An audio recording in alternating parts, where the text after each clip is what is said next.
Tiba saatnya kita akan mendengarkan firman Tuhan.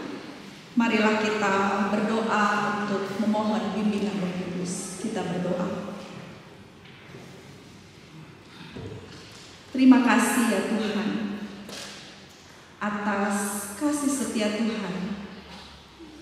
Kami boleh ada sebagaimana adanya kami pagi hari ini. Di tempat ini kami bersuka cita bersama dengan mempelai Boris dan juga Desi, bersama dengan keluarga besar. Kami akan merayakan hidup yang baru. Dalam hidup yang baru, kami mengharapkan kehidupan kami dapat saling mengasihi dan menjadi berkat bagi banyak orang. Karena itu, kami mohon ya Tuhan, tuntunlah kami dalam pembacaan firman Tuhan pada hari ini, sehingga kami dapat mengerti dan memahami akan firman Tuhan, dan itulah yang menjadi dasar yang teguh untuk kami membangun sebuah keluarga yang baru, supaya keluarga kami dapat menjadi berkat.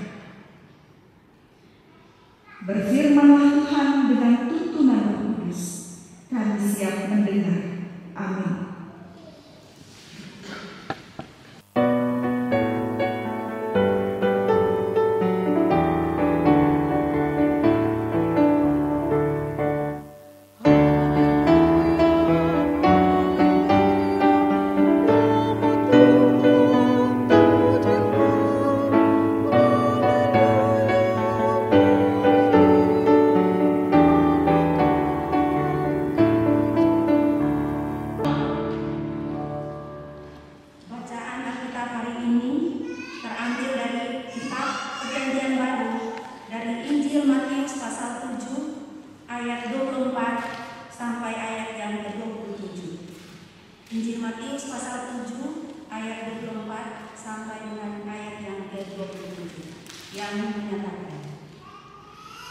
Jadi, setiap orang yang mendengar perkataan ini dan melakukannya, ia bagaikan orang bijaksana yang mendirikan rumahnya di atas batu.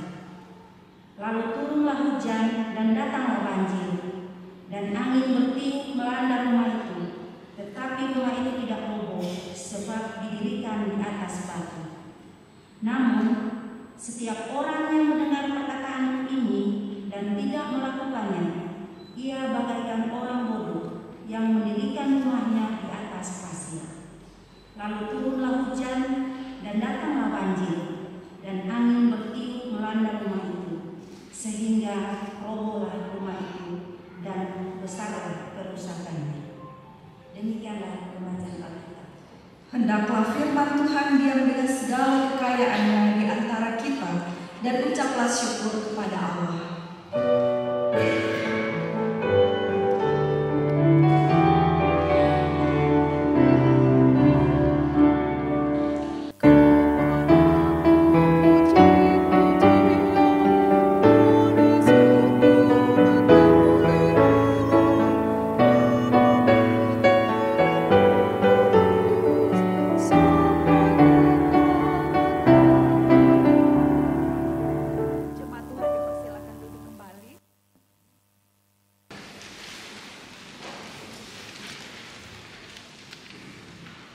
Ya Bapak Ibu, saudara-saudara dan anak-anak yang berkati Tuhan, Shalom. Terkhusus untuk mempelai hari ini, Shalom. Boris dan Desi, apa kabarnya hari ini? Luar biasa ya Pak ya. Dan saya tanya mempelai Pak. Ya, nampaknya sudah berapa tahun Pak kawinannya? Yang luar biasa. Berapa? Perkawinan yang ke 25 perak ya, tapi semangatnya luar biasa gitu ya Pak ya. Biarlah semangat itu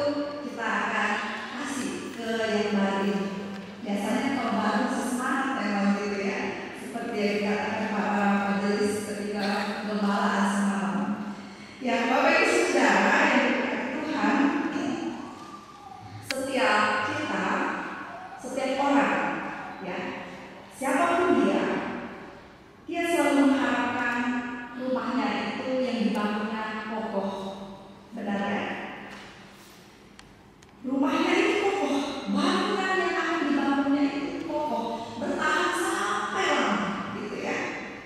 Nah, tentu bangunan yang kokoh ini diperlukan fondasi yang kokoh juga. Nah, untuk mendapatkan sebuah fondasi bangunan yang kokoh dan solid ini diperlukan waktu dan perencanaan yang matang, benar. Waktu dan perencanaan yang matang dan kerja keras. Kenapa harus kerja keras? Kalau bangunan yang kokoh itu tidak mungkin bahan itu biasa, mahal, benar ya, mahal bangunannya itu, bahan-bahan bangunan. Nah, untuk membeli yang mahal ini kita perlu kerja keras supaya apa? Bisa punya bahan-bahan yang terbaik. Lalu seorang pembangun yang bijaksana akan berpikir jauh ke depan. Ini kalau dalam istilah kepemimpinan ini, dia punya visi. Orang yang punya visi, tidak semua orang memiliki visi yang bisa memikirkan apa yang akan terjadi ke depan, gitu ya. Dia menyediakan waktu untuk merencanakan segala sesuatunya dengan tepat. Dia tidak hanya berpikir tentang rumah yang akan dibangunnya, tetapi juga dia akan berpikir siapa yang akan tinggal di dalamnya. Kira-kira kalau istri itu tinggal di rumah kami ini, di rumah yang aku bangun ini, nyaman gak ya? Gitu ya. Kira-kira nanti kalau ada anak, kita punya anak, nyaman gak dalam rumah ini? Gitu ya. Nah, jadi seorang pembangun yang bijaksana, dia akan berpikir bukan hanya bangunannya yang baik, tetapi orang-orang yang tinggal di tempat itu kira-kira nyaman atau tidak. Nah, dia juga akan melihat pentingnya rumah tersebut kokoh dari terpaan angin dan badai. Inilah yang disebut dalam perumpamaan Yesus dalam pembacaan kita pagi hari ini. Orang yang seperti apa dia? Orang yang bijaksana.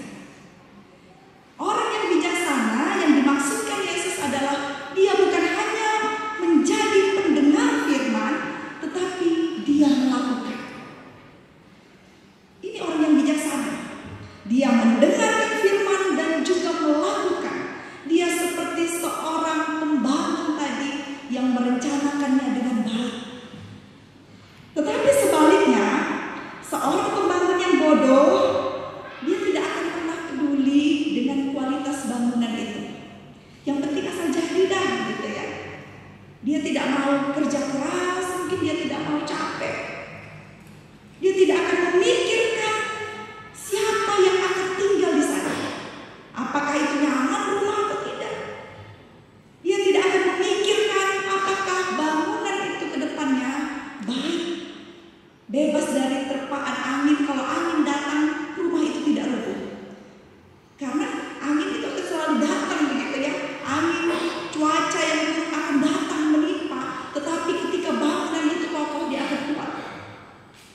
Tapi ketika bangunan itu tidak kokoh, dia akan habis. Nah, Bapak Ibu Saudara, tidak ada kehidupan dalam pernikahan yang akan selesai kita bangun dengan cepat. Yang membangun hidup pernikahan sama halnya dengan membangun sebuah rumah. Tidak ada kehidupan perkawinan yang selesai engkau bangun dalam semalam. Tidak ada perkawinan ini selesai ya dibangun ketika pesta nanti. Begitu pesta selesai juga, begitu ya. Tidak ada. Banyak pengalaman begitu ya, Boris dan Desi semalam yang sudah dibagikan oleh para majelis. Ada yang menikah sudah dengan 24 tahun, 25 tahun begitu ya. Mereka memerlukan kerja keras itu. Jadi tidak ada perkawinan itu engkau bangun dengan cepat. Engkau harus memandang jauh ke depan. Sebab perkawinan harus tetap dipelihara sepanjang masa. Apalagi perkawinan Kristen, tidak ada boleh yang memisahkan kecuali maut.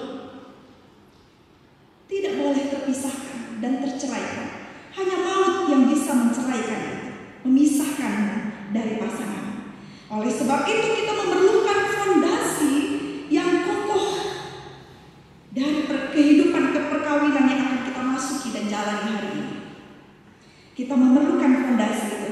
Lalu pertanyaannya, Bu Pendeta, apa saja kira-kira bahan bangunan itu gitu ya, yang kita perlukan supaya dia kokoh? Nah, ada beberapa batu-batu yang harus kita siapkan gitu ya, supaya dalam perkawinan kita utuh, bangunan yang kita bangun itu kita kokoh. Yang pertama, bahan bangunannya adalah kesetiaan. Kesetiaan kita pada pasangan hidup tidak hanya berlangsung 1 hari, 2 hari, atau seperti kawin kontrak begitu ya, 3 bulan selesai. Tidak. Kita memerlukan kesetiaan. Itu yang pertama. Kesetiaan itu kita harus bangun. Bisa dibayangkan dan bisa kita lihat, Bapak Ibu, data perceraian mungkin Pak mungkin tahu ya, itu diakibatkan oleh apa? Ketidaksetiaan, perselingkuhan. Paling banyak ya, perselingkuhan. Dia bisa perselingkuhan itu apalagi sekarang mudah karena teknologi semakin canggih. Media sosial menjauhkan yang dekat lalu mendekatkan yang jauh. Dan katanya menurut majelis semalam gitu ya, dalam pengembalaan itu bisa berselancar kemana saja, kita bisa melihat apapun dalam media sosial. Lalu kalau kita tidak punya kesetiaan, kita tidak bisa mempertahankan perkawinan. Kita bisa melihat apa saja di dalamnya. Lalu kalau tidak setia, tidak bisa bertahan. Perkawinan, data perkawinan yang bercerai itu disebabkan banyak yang hancur karena ketidaksetiaan, perselingkuhan. Dan Boris Desi harus menjadi itu. Dan yang kedua, bahan bangunan yang diperlukan saling percaya. Kita tidak bisa menjamin itu kokoh perkawinan kalau kita tidak ada kepercayaan terhadap pasangan kita. Ini satu rahasia umum. Waktu pelayanan di Kalimantan, ada satu masalah keluarga, ini sudah rahasia umum. Dia bertengkar keras dengan suaminya karena tidak saling percaya. Sebab apa? Ketika suaminya kerja, istrinya ditutup, dikunci dalam rumah, tidak boleh keluar. Kenapa? Dia tidak percaya. Jangan-jangan istriku ini pergi kemana-mana begitu ya. Karena dia tidak percaya. Sebab itu susah untuk bekerja, susah untuk kita refreshing, mencari teman dan sebagainya. Jadi stres. Kita memerlukan kepercayaan dalam menjalani kehidupan perkawinan. Saling percaya. Lalu kita menjaga kepercayaan itu. Masing-masing harus bertanggung jawab untuk menjaga kepercayaan itu.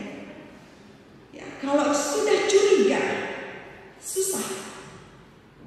Rasa tidak percaya akan menyakitkan dan melukai perasaan pasangan Anda. Lalu yang ketiga, bangunannya apa? Yang bahan bangunan yang perlu disiapkan adalah kelemah lembutan. Dari kepercayaan, lalu kelemah lembutan. Semalam Boris katakan dia orang yang temperamen begitu ya, karena dari orang Batak begitu. Tapi tidak semua mungkin saya rasa, karena di daerah Jawa sana orang Batak cukup halus begitu.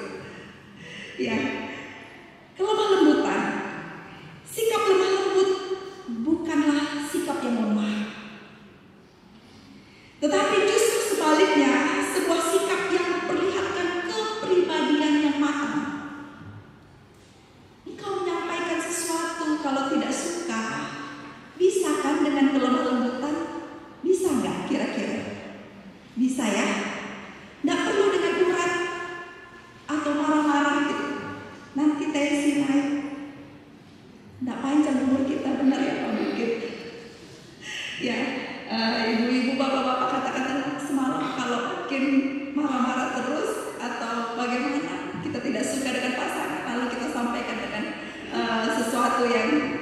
ini bakalan tidak panjang umur kita. Lalu kelemah lembutan ini merupakan sikap yang dewasa dan matang, bukan menunjukkan kelemahan, tidak.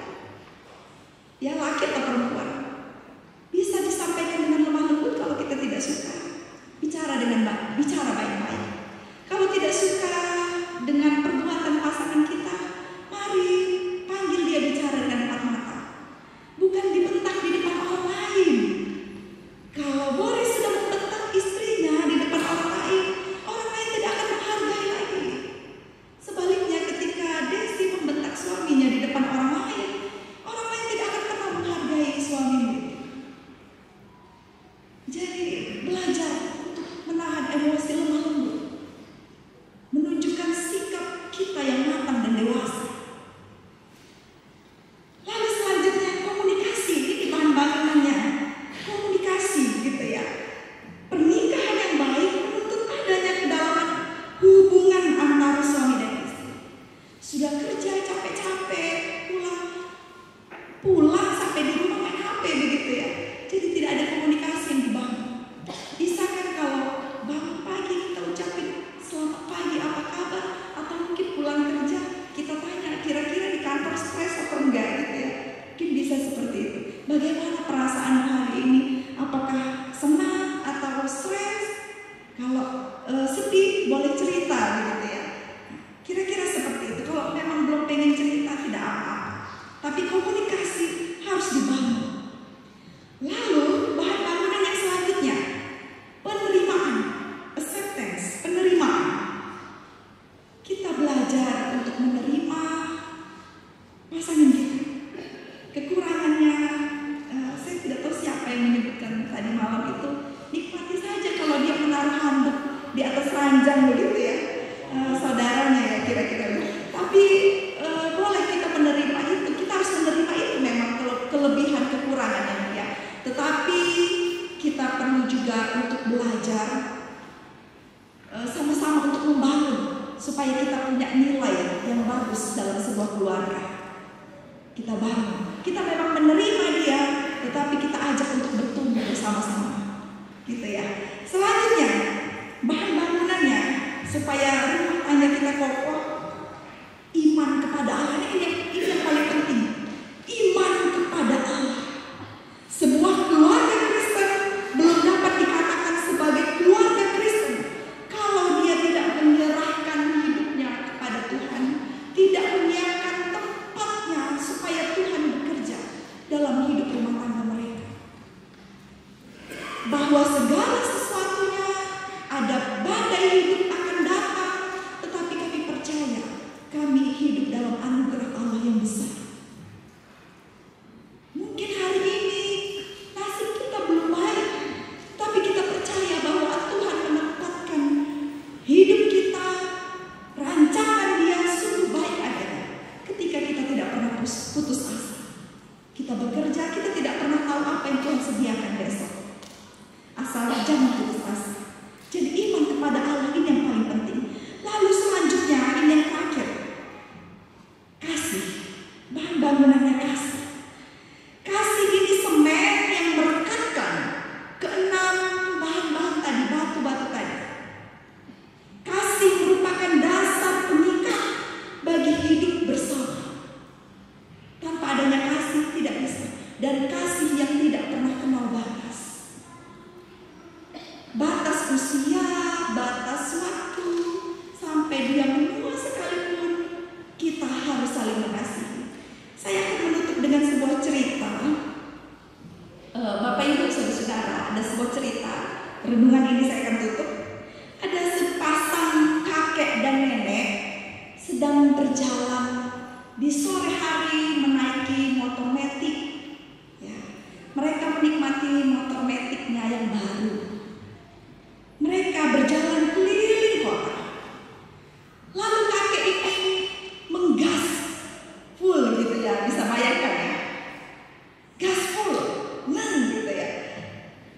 Neneknya tahu jatuh, dia peluk erat kakek itu. Pelan-pelan sayang, jangan sampai jatuh. Lalu kakek mulai gas full lagi full.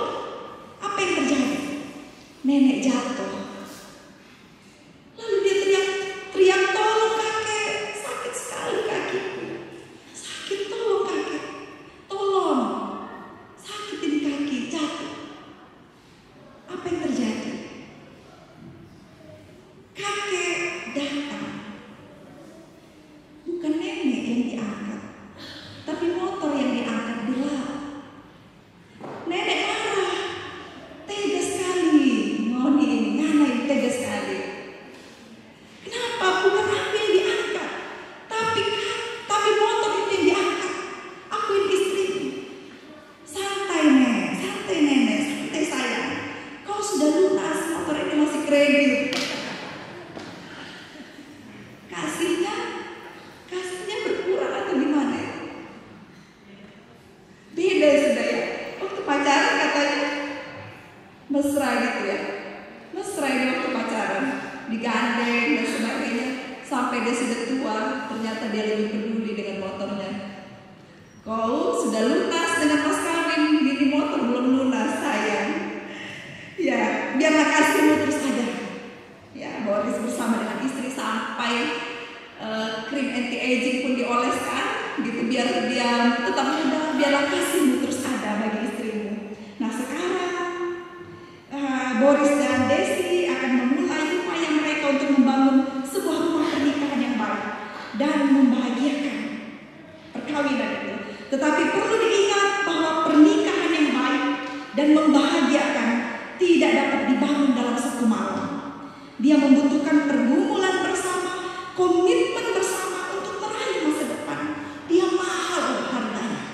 Ada harga yang harus kita bayar supaya perkawinan itu langgeng sampai selamanya dan bahagia.